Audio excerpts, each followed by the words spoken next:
Hello everyone, my name is Manish and you are watching the YouTube channel Amaze Learning. This is the fourth lecture of vector.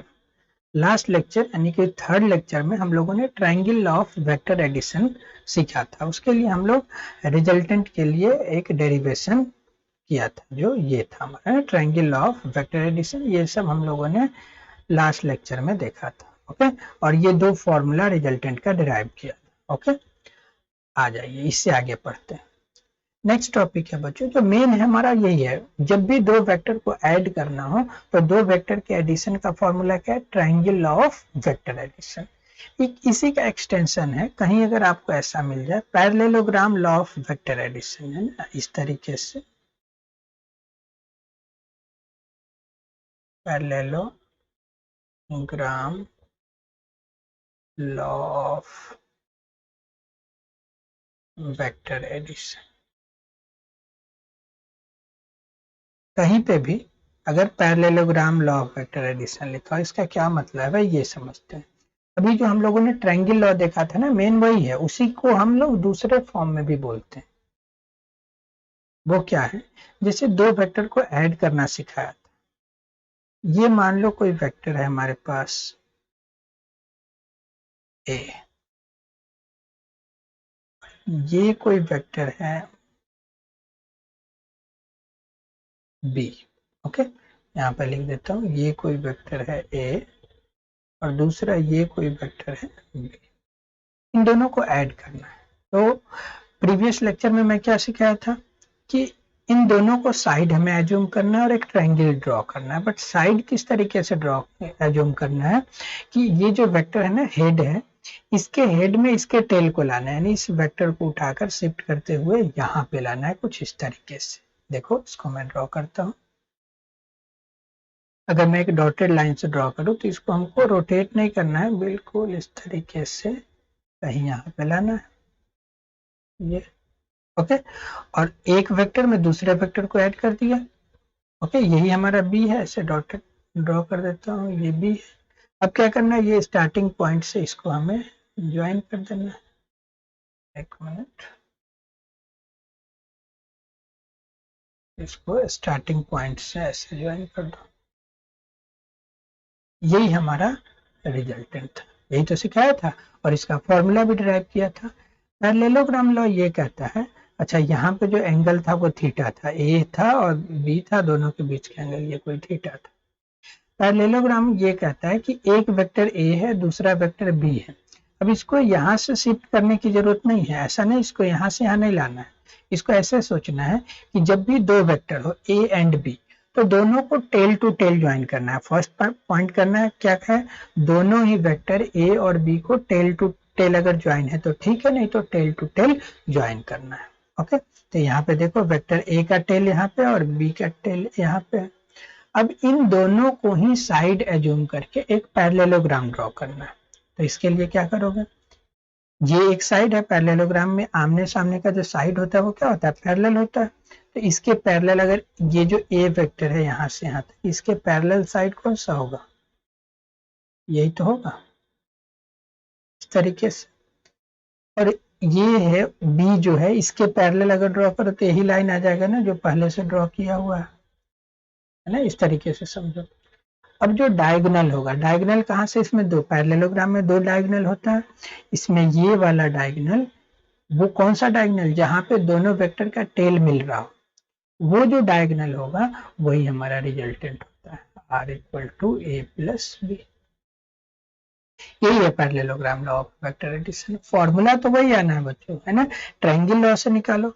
जैसे एक vector यही तो है, ए में B Ed किया, triangle law से भी यही आएगा। देखो, अगर ये हमारे पास ए, ये हो गया बी, ट्रायंगल लॉ के लिए ये रिजल्टेंट हो जाएगा। और अगर पैरेललोग्राम लॉ बोला जा रहा है, यानी ये वेक्टर ए, दूसरा वेक्टर ये बी, दोनों का टेल एक पॉइंट पे यहाँ पे ज्वाइन हो रहा है। अब इन्हीं दोनों को साइड एज्यूम करना है और एक पैरेललोग्राम ड्रॉ कर देना है। तो इसके पैरेलल ये साइड हो गया और इसके पैरेलल ये साइड हो गया। अब डायगोनल ड्रॉ करना है तो डायगोनल तो ये भी होगा ना, तो हमें डायगोनल कौन सा लेना है, वो वहां से स्टार्ट होना चाहिए जहां पे दोनों ही वेक्टर का टेल मिल रहा हो, यहाँ से स्टार्ट करना है। तो ये वाला जो डायगोनल होता है वो हमें रिजल्टेंट देता है। ओके, और रिजल्टेंट का फॉर्मूला डेरिवेशन में ही आएगा। डेरिवेशन अगर कोई बोले कि क्वेश्चन पूछे कि what is parallelogram law of vector addition, ठीक है, तो आप ये बताओगे, ठीक है। और डेरिवेशन करना हो फॉर्मूला तो वही ट्रायंगल लॉ वाले, क्या करोगे, इसमें आगे की ओर ऐसे पैरेललोग्राम बना लोगे, हमें निकालना तो यही है, इसको आगे की ओर एक्सटेंड करो और यहाँ पे ऐसे परपेंडिकुलर, हर कुछ वही है ना पहले की तरह, और यहाँ से आप डिराइव कर दोगे। मैं अब डायरेक्ट लिख देता हूँ क्योंकि ट्रायंगल लॉ में इसको डिराइव कर चुका। तो आर का फॉर्मूला आ जाएगा square root of A square plus B square plus 2ab cos theta. Okay, अच्छा tan अल्फा, अल्फा क्या है, ये a और इसके बीच का एंगल a। tan अल्फा का फॉर्मूला क्या था, b sin theta by a plus b cos theta, ये था हमारा फॉर्मूला tan अल्फा। ये दोनों फॉर्मूला काफी इंपॉर्टेंट है, हमें याद रखना। ये भी फॉर्मूला, और ये जो tan अल्फा का फॉर्मूला है ये भी फॉर्मूला, ये दोनों ही फॉर्मूला बहुत ज्यादा इंपॉर्टेंट, आर और ये tan alpha, b sine theta by a plus B cos theta, और square root of A square plus B square plus 2ab cos theta. तो समझ में आ गया होगा कि parallelogram law of vector addition और triangle law of vector addition दोनों का डेरिवेशन बिल्कुल सेम है, बस जो थोड़ा सा डिफरेंस था वो बता दिया। ठीक है, एक है polygon law of vector addition, कहीं पे लिखा हो polygon law of vector addition, polygon law of vector addition, ये एक जनरल फॉर्मूला है ना। ट्रायंगल, देखो triangle law of vector addition में हम क्या करते हैं, सिर्फ दो वेक्टर को ऐड कर सकते हैं, वेक्टर ए में वेक्टर बी को ऐड, या फिर पॉलीगन लॉ हो या ट्रायंगल लॉ, दोनों में हम सिर्फ दो वेक्टर को ऐड कर सकते हैं। लेकिन पॉलीगन लॉ में हम कितने भी, क्या है पॉली है ना, कितने भी वेक्टर को हम ऐड कर सकते हैं, सॉरी, पॉलीगन लॉ में हम कितने भी वेक्टर को ऐड कर सकते हैं। कैसे ऐड कर सकते हैं इसको समझते हैं। देखो बहुत सारे वेक्टर है, अगर हमारे पास कोई वेक्टर है ए, देखो एक वेक्टर है ए, सॉरी एक वेक्टर है ए, इसमें कोई दूसरा वेक्टर कुछ इस तरीके से आ गया बी, ऐड कैसे करना है, एक के हेड में दूसरे के टेल को, कोई तीसरा वेक्टर आ गया सी, ये रहा सी, इसमें कोई वेक्टर आ गया इस तरीके से डी, कोई वेक्टर आ गया इस तरीके से ई, सॉरी इस तरीके से कोई ई आ गया, कितने भी है तो देखिए ये पॉलीगन बनते जाएगा। चलो एक और कोई वेक्टर आ गया इस तरीके से, इस तरीके से, कितने भी, बहुत सारे वेक्टर है, तो हमें क्या करना है, जितने भी वेक्टर हो अल्टरनेट हेड और टेल के फॉर्म में हमें ऐड करते जाना है, और फाइनली जहां पे ये एंड हो गया और ये स्टार्टिंग पॉइंट है, इन दोनों को हमें ज्वाइन कर देना है, यहां से लेकर इसको इस तरीके से ज्वाइन कर देना, यानी यही है हमारा रिजल्टेंट वेक्टर आर। अगर ये वेक्टर है ए, ये वेक्टर है बी, ये वेक्टर है सी डी ई एफ, तो हम लोग आर निकाल सकते हैं, ये हमारा आर। तो देखो एक पॉलीगन बन जा रहा है ना, तो जब भी हम अल्टरनेट वेक्टर को अल्टरनेट हेड और टेल के फॉर्म में ऐड करते जाओ वो एक पॉलीगन बन जाता है, और फिर इनिशियल स्टार्टिंग पॉइंट को फाइनल पॉइंट से मिलाते हैं तो वो कंप्लीट हो जाता है पॉलीगन। तो जो क्लोजिंग साइड होगा ना, जो इनिशियल से हम फाइनल मिलाते हैं, जो लास्ट वाला साइड जो पॉलीगन को कंप्लीट करता है, तो वही हमारा रिजल्टेंट होता है। ओके, तो रिजल्टेंट हो गया a plus b plus c plus जितने भी वेक्टर हो, इस तरीके से हम लोग रिजल्टेंट को लिख सकते हैं। हम लोगों ने क्या क्या सीखा, triangle law of vector addition, formula derive कर दिया है ना, सेम डेरिवेशन हो जाएगा parallelogram law of vector addition, बस मीनिंग चेंज हो गया। और थर्ड कौन सा हो गया, polygon law of vector addition, सब एक ही चीज है ना, बिल्कुल थोड़ा थोड़ा सा डिफरेंस है, वो मैं अच्छे तरीके से आपको सिखा दिया। ओके, अब बच्चों एक काफी इंपॉर्टेंट कंसेप्ट है एंगल, दो वेक्टर के बीच का एंगल क्या होता है, जो थीटा अभी सिखाया ना, यहाँ पे ये जो फॉर्मूला है हमारे पास a plus B cos theta, ये थीटा क्या है, बोलोगे थीटा क्या है, ए और बी के बीच का एंगल है थीटा। है ना। इस चीज को थोड़ा अच्छे से समझते हैं ना, क्योंकि कंफ्यूजन होता है कई बार। ये काफी इंपॉर्टेंट है, इसको मैं नोट्स के फॉर्म में लिखूंगा ना, नोट याद रखना। Angle between two vectors, angle between two vectors, दो वेक्टर के बीच का एंगल क्या चीज है, इसे समझते हैं। एक एग्जांपल अज्यूम करो, मैं कोई एग्जांपल लेता हूँ, ये कोई वेक्टर है ए। अच्छा ऐसे करो,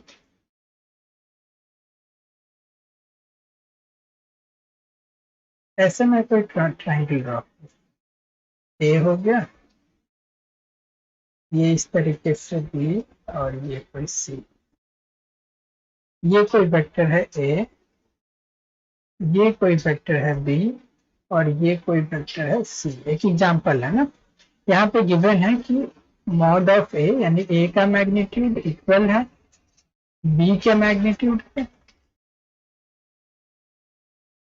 ए का मैग्नीट्यूड इक्वल है बी के मैग्नीट्यूड के, और ये इक्वल है सी के मैग्नीट्यूड। ये तीनों सेम है, ए बी सी, जैसे तीनों सेम हो गया इसका मतलब क्या है, आपको खुद ही समझ आ जाएगा क्या है, इक्विलैटरल ट्रायंगल है ना, इक्विलैटरल ट्रायंगल। और जब भी इक्विलैटरल ट्रायंगल होगा यानी ये भी हो जाएगा 60 डिग्री। ओके, समझ पा रहा हूं, ये भी हो जाएगा 60 डिग्री और ये भी 60 डिग्री।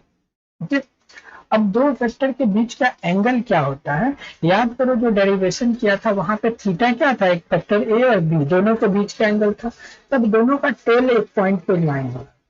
अब अगर कोई बोले, यहाँ पे आपसे अगर कोई पूछ ले angle between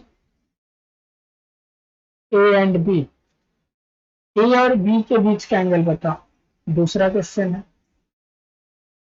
angle between vector B and vector C, A and B हो गया, बी एंड सी। थर्ड है angle between C and A, C और ए के बीच का एंगल बताओ, होता क्या है एंगल। अब ए और बी के बीच का एंगल निकालना है, देखो कैसे सोचना हमें कैसे है। ये है हमारे पास वेक्टर ए और ये है बी, तो जब भी पूछा जाए ना दो वेक्टर के बीच ए और बी के बीच का एंगल, तो आपको सोचना ऐसे है कि ए और बी के बीच एंगल निकालना है, तो ए और बी जो है उसका टेल एक साथ ज्वाइन होना चाहिए या फिर हेड ज्वाइन होना चाहिए। देखो यहाँ पे ये है हमारे पास ए और ये है बी, तो जहां पे ये दोनों ज्वाइन हो रहा है ना इस पॉइंट पे, यहाँ पे हमें देखना है क्या दोनों वेक्टर का टेल और टेल एक साथ है या हेड और हेड एक साथ है। अगर ऐसा है तो जो छोटा वाला एंगल दिखेगा यहाँ पे 60 एंगल है, यही तो एक्यूट एंगल है ना। एक एंगल ये भी होगा, सोचो ये बड़ा वाला एंगल, इससे मतलब नहीं जो छोटा वाला है एक्यूट एंगल है। ओके, तो वही एंगल ए और बी के बीच का होता है। लेकिन अगर हेड और टेल नहीं हो, जैसे यहाँ पे ए और बी के बीच का एंगल आपसे पूछा गया, ओके, तो देखो वेक्टर ए तो कुछ इस तरीके से है, ये है हमारे पास वेक्टर, चलो इसी में ड्रॉ करते हैं ना, ये वेक्टर है ए और ये वेक्टर बी। अब जैसे ही दोनों को बीच का एंगल पूछा गया तो ये यहाँ पे देखो, क्या ए और बी का हेड हेड एक साथ है या टेल टेल एक साथ है, नहीं, यहाँ पे हेड और टेल है।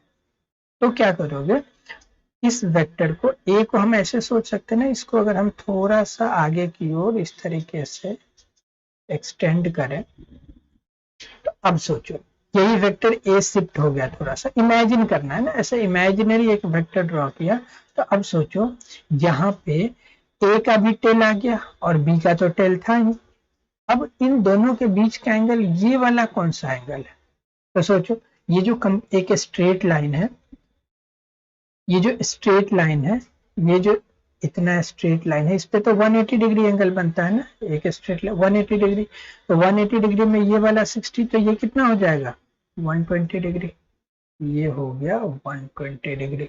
सोचो ए और बी, तो ए और बी के बीच का एंगल कितना हो जाएगा 120 डिग्री। कैसे आया ये बच्चों, सोचो क्या सिखाया कि जब भी दो वेक्टर के बीच का एंगल निकालना हो तो देखना है कि दोनों वेक्टर जिस पॉइंट पे ज्वाइन हो रहा है, वो जो ज्वाइनिंग पॉइंट है वहां पे दोनों वेक्टर का हेड एक साथ होना चाहिए या फिर दोनों वेक्टर का टेल एक साथ होना चाहिए। अगर ऐसा है और उस समय जो एंगल दिख रहा है, जो स्मॉलर एंगल दिख रहा है, वही हमारा दोनों के बीच का एंगल होता है।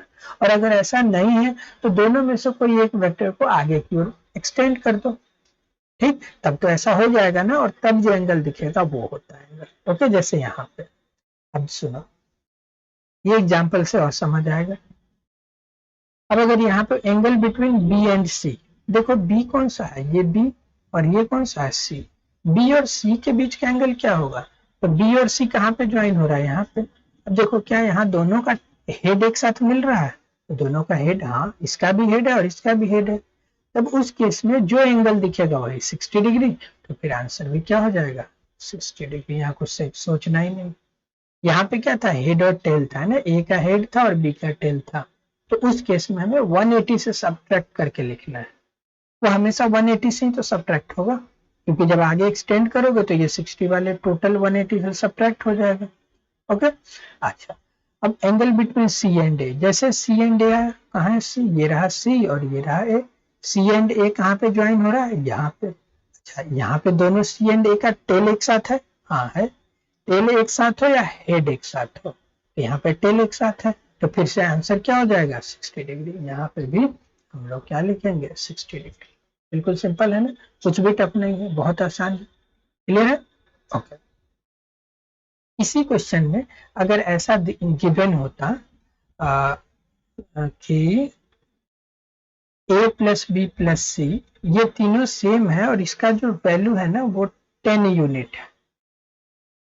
ओके, तो फर्स्ट तो ये क्वेश्चन हो गया कि एंगल बताओ, ये बताओ। अब अगर आपसे पूछ ले यहाँ पे कि a प्लस बी, जो दो वेक्टर है, इसका मैग्नीट्यूड बता दो, a प्लस बी बता दो, b प्लस सी भी कैलकुलेट करके बताओ, और c प्लस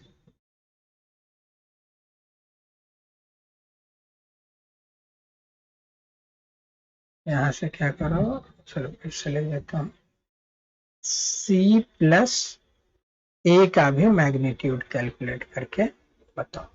देखो क्या करो, जैसे a प्लस बी पूछा गया तो a और b, फॉर्मूला दो वेक्टर के ऐड करने का फॉर्मूला क्या था, यहाँ पे आप तुरंत क्या करोगे, यहाँ पे चलो ऐसे लिखते हैं ना, a प्लस बी, तो आप फॉर्मूला क्या लिखोगे यहाँ पे, यही था हमारा formula, square root of A square plus B square plus 2ab cos theta. Formula तो यही था, चलो कोई बात नहीं, इस फॉर्मूला को यूज करते हैं। ए स्क्वायर, ए बी सी तीनों सेम है और कितना है, 10 गिवन है, तो 10 का स्क्वायर प्लस 10 का स्क्वायर प्लस 2 ए कितना 10, बी भी कितना 10, 2ab। अच्छा कॉस कितना लिखोगे, कॉस यहाँ पे ए और बी के बीच का एंगल देखो क्या था, ए और बी के बीच, ये ए और ये बी कितना है, 60 नहीं है ना, 120 डिग्री, तो यहाँ पे आपको लिखना होगा कॉस 120 डिग्री, यहाँ पे लिखोगे कॉस 120 डिग्री। सिंपल है, कुछ भी टफ नहीं। ओके, ये वैल्यू भी आप कैलकुलेट कर सकते हो, यहाँ पे आ जाएगा स्क्वायर रूट ऑफ 10 का स्क्वायर हो जाएगा 100, ओके, प्लस ये 10 का स्क्वायर भी कितना हो जाएगा 100, प्लस 2 इंटू 10 इंटू 10 तो 100 हो जाएगा, इंटू कॉस 120 डिग्री कितना होगा, -1/2, ये सिखा चुका हूँ। ओके, -1/2, ठीक है। अब ये 2 से 2 देखो कैंसिल हो जाएगा, ये समझ पा रहे हो ना। तो ये देखो, ये -100 बचेगा और ये +100 कैंसिल होकर 100 हो जाएगा और फाइनली 10 आंसर आएगा। Simple, okay. आइए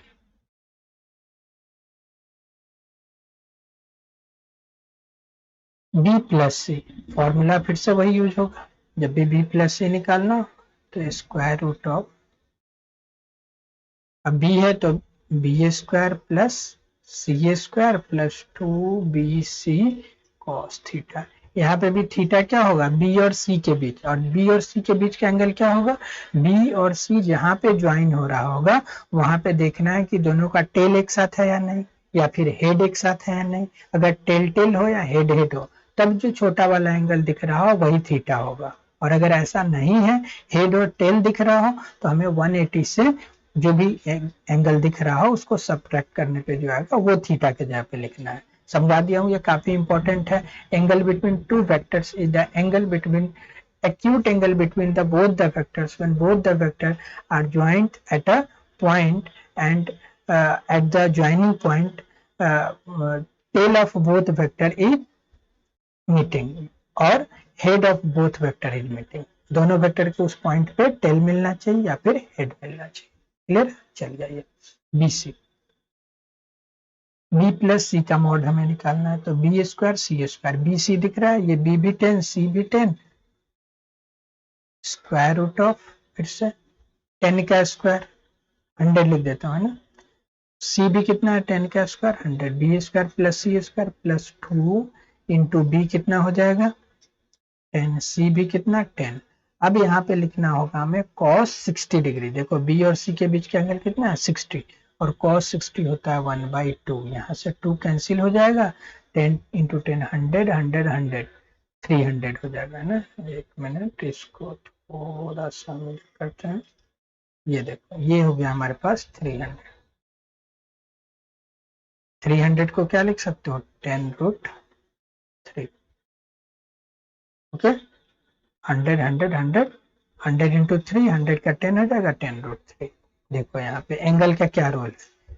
जब ए बी दोनों के बीच का एंगल कितना था, सोचो कितना था ए और बी के 120 डिग्री, तो आंसर क्या आया 10। और जैसे ही एंगल हमारा चेंज हो गया तो उस केस में आंसर कितना आ गया 10√3। ओके, क्लियर है। सी प्लस ए, यहाँ पे सी और ए देखा हमने, सी और ए के बीच का भी एंगल कितना है 60 डिग्री, यही है, यहाँ पे भी 60 यूज हो जाएगा। और बी सी और ए तो 10 10 है, यानी आंसर इसका भी कितना आ जाएगा, इसका भी आंसर 10√3। सिंपल है। ओके, तो अब आपको समझ आ गया होगा कि एंगल क्या होता है। ए और बी, बी और सी, कोई भी दो वेक्टर के बीच का एंगल हमें जब से पूछा जाए, तो जैसे दो वेक्टर है तो दोनों का हमें ये देखना है कि टेल एक साथ होना चाहिए या फिर हेड एक साथ ज्वाइन होना चाहिए, तब जो एंगल दिख रहा होगा ना वही हमारा एंगल बिटवीन टू वेक्टर होता है। जब भी हेड एंड टेल अगर दिख जाए किसी पॉइंट पे, तो जो दिख रहा है मान लो अगर 60 है तो 180 माइनस 60 कितना हो जाएगा 120 डिग्री। या फिर अगर हेड टेल ज्वाइन हो रहा है और 30 है तो 180 माइनस 30 कितना 150 डिग्री। ठीक है, इस तरीके से हमें आंसर देना है। ओके, तो ये था बच्चों हमारा triangle law of vector addition, parallelogram law of vector addition या polygon law of vector addition, ये सब 3 टर्म था। उसमें डेरिवेशन जो एक काफी इंपॉर्टेंट था वो सिखा दिया, और एक छोटा सा एग्जांपल के थ्रू उस चीज को हमने समझने का कोशिश किया। और जो काफी इंपॉर्टेंट कंसेप्ट था वो क्या था, angle between two vector. What is the angle between two vector, वो मैं सिखा। ओके, आज के लिए इतना ही। नेक्स्ट लेक्चर में हम लोग फिर आगे बढ़ते हैं। Okay, thank you.